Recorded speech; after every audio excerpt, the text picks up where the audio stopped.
Assalamualaikum dan salam sejahtera. Saya Ainul Midat akan menjadi presenter anda pada hari ini.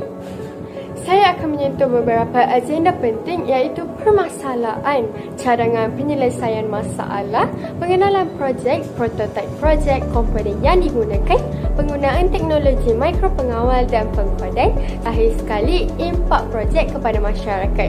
Mari kita ke agenda yang pertama. Antara masalah yang kami kenal pasti ialah terlupa waktu pengambilan ubat, terutamanya warga emas dan pesakit kronik. Selain itu, penjaga sering menghadapi kesukaran untuk memantau pengambilan ubat secara konsisten dan akhir sekali, kecuailan pengambilan ubat akan membawa risiko kesihatan yang sangat serius, sama ada pengambilan terlebih dos atau kekurangan dos. Sekarang kita akan pergi ke agenda kedua iaitu cadangan penyelesaian masalah. Apa yang kami telah pun dapati ialah sistem penjadualan ubat yang fleksibel di mana pengguna atau penjaga boleh menetapkan waktu pengambilan ubat mengikut kesesuaian individu.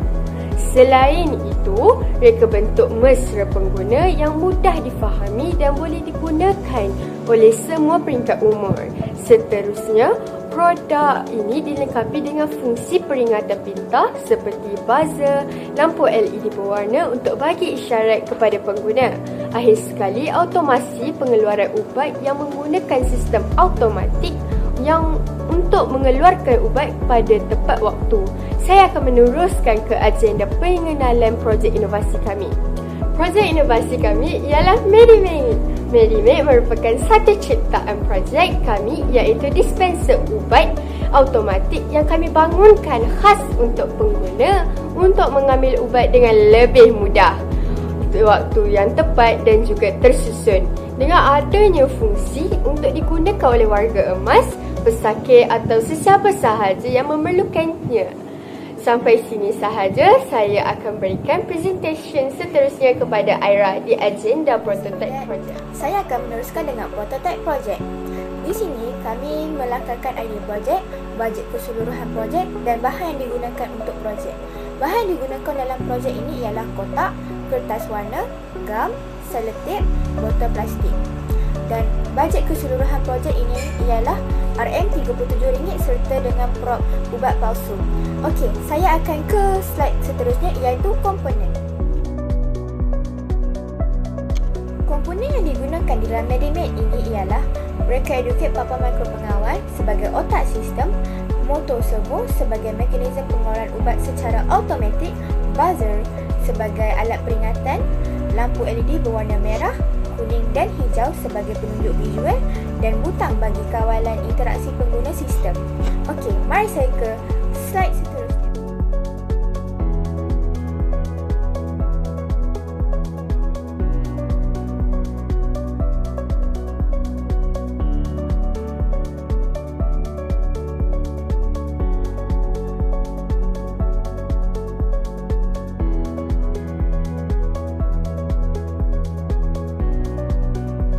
Pengatursyaraan mikropengawal dan pengkodan, kami menggunakan reka educate sebagai otak sistem dan untuk mengawal keseluruhan sistem di projek inovasi kami. Mikropengawal akan menerima input sama ada daripada tekanan butang ataupun masa yang diprogramkan di dalam mikropengawal itu. Berdasarkan input tersebut, mikropengawal akan memberikan output seperti mengaktifkan buzzer dan menggerakkan motor servo. Keseluruhan proses ini dijalankan secara automatik dan teratur, hasil daripada kod yang kami telah masukkan dalam mikropengawal. Untuk pengkodan, kami menggunakan aplikasi M-Block. Tujuan pengkodan ialah untuk menetapkan fungsi-fungsi dengan lebih mudah dan berkesan.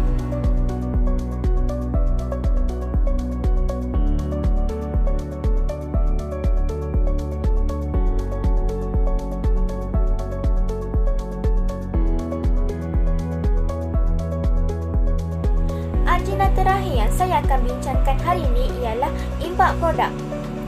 Salah satunya ia meningkatkan kualiti hidup dengan adanya peringatan dan pengeluaran ubat secara automatik. Dengan ini, pengguna tidak akan terlupa ataupun terlepas mengambil dos yang ditetapkan. Kedua, penjaga akan dikurangkan beban kerana MediMate dapat membantu untuk memastikan pengambilan ubat secara teratur dengan baik. Ketiga, ia menanam disiplin kesihatan kerana Medimed membantu membina rutin harian yang konsisten dan meningkatkan tahap disiplin terhadap kesihatan sendiri. Akhir sekali, potensi mengembang secara komersial dan klinikal.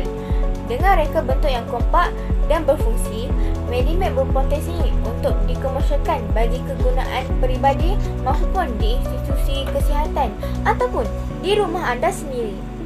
Kesimpulannya, Medimed bukan sahaja memenuhi keperluan perbuatan harian, malah dapat membantu memberi kesan jangka panjang dalam membentuk masyarakat yang lebih sihat, teratur dan celik teknologi.